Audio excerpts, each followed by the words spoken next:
Okay. 10 seconds. Lamang Ginebra ng isa. Who's gonna win? Who's gonna win?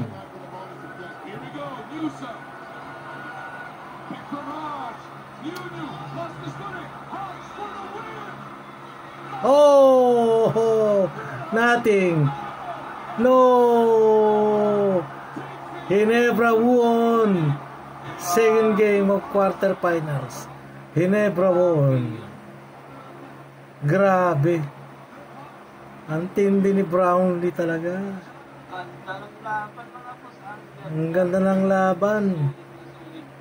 Grabe, tuwang-tuwa si Coach Tim. Tuwang-tuwa mga fans. Here we go.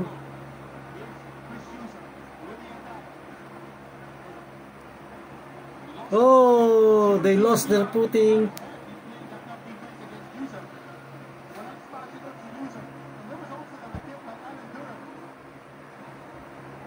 Oh, Barangay Ginebra holding on. Did you hear that?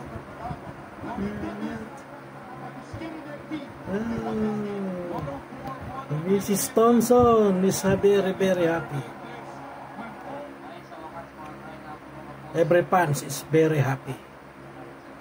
Oh, we love you people. I love Barangay Ginebra. I love Justin Brownlee.